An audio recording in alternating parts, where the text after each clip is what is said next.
Mesdames et messieurs, si j'ai oublié une catégorie, je demande pardon.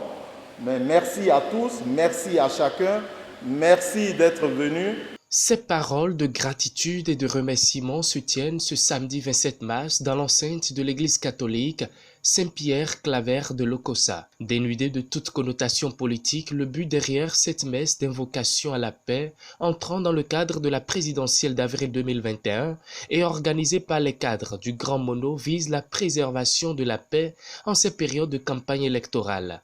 Ancien président de l'Assemblée nationale, actuel vice-président du Conseil économique et social, les maires des communes de Lokossa, de Lalo, de Rouyogbé, de Diakotomin, de Grand Popo et d'Atiémé, des députés à l'Assemblée nationale, le ministre des Affaires étrangères, le ministre de l'Économie et des Finances, et enfin celui du cadre de vie et du développement durable, cadre à divers niveaux. Bref, tous ont répondu présents à cette obsécration. C'est une forte mobilisation religieuse qui a drainé assez de monde et dont le contenu du message reste aussi poignant et renvoie à la culture de la paix et de la tolérance.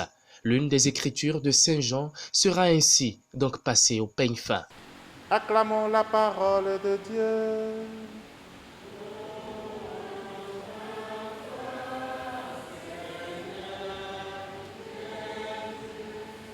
Quand il y a une semaine, votre organisateur m'a appelé pour demander si nous pourrions prier pour rendre grâce et pour demander la paix pour ce pays. J'ai vu que il y avait de la disponibilité pour cette Eucharistie. Mais j'étais loin d'imaginer que le Seigneur nous attendait au rendez-vous avec les tests de ce jour. Ces tests n'ont pas été choisis par nous-mêmes, ce sont les tests prévus pour ce jour. Et nous voyons le grand intérêt que Dieu a pour sa nation, son peuple élu. Très belle occasion pour les organisateurs de réaffirmer publiquement leur engagement à œuvrer en toute courtoisie sur le terrain pour une victoire écrasante dès le premier tour de la présidentielle. Il est désormais clair et précis, le doute est levé et la confirmation prend place. Le Grand Mono et ses fils soutiennent le duo candidat Patrice Talon, Mariam Tchabi Talata Zimé et lui promettent un chaos historique.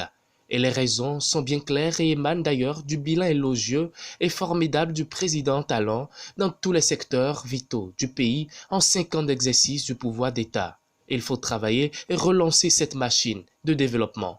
Réunis l'ensemble des cadres du Grand Mono, nous avions dit nous ne sommes pas encore prêts à changer ce patron-là. Et les pas que notre président a posés dans l'intérêt général de la nation sont des pas rassurants et qui, à plus d'un titre, valorisent la nation béninoise tout entière et par ricochet rehaussent les cadres à travers la crédibilité et la fierté que ça leur donne d'être béninois et d'appartenir à un Bénin qui aujourd'hui est parvenu à se hisser dans le concert des nations. Il reste ainsi le maître de jeu incontestable et demeure le meneur principal. Il équilibre le jeu et donc impossible de le changer de sitôt. Avantage direct, sa réélection à un seul tour KO. Il le prône si bien, ses lieutenants, de la victoire du chef de l'État candidat à sa propre succession au soir du 11 avril. Alors à la fin donc, du quinquennat, il est de bon ton qu'on vienne rendre grâce à Dieu Tout-Puissant pour nous avoir identifié le président Talon. Nous avons imploré la grâce divine pour que le deuxième mandat, le second, lui soit accordé. Et enfin, nous avons imploré le Tout-Puissant pour que les élections se passent dans la paix et dans la liesse populaire. Afin de soutenir leur ambition, les cadres du Grand Mono ont fait des cotisations pour soutenir les comités de coordination de campagne au niveau communal du duo Talon Talata. Ainsi, une somme de 12 millions a été collectée au total et chaque coordination de campagne communale bénéficiera de 1 million de francs CFA.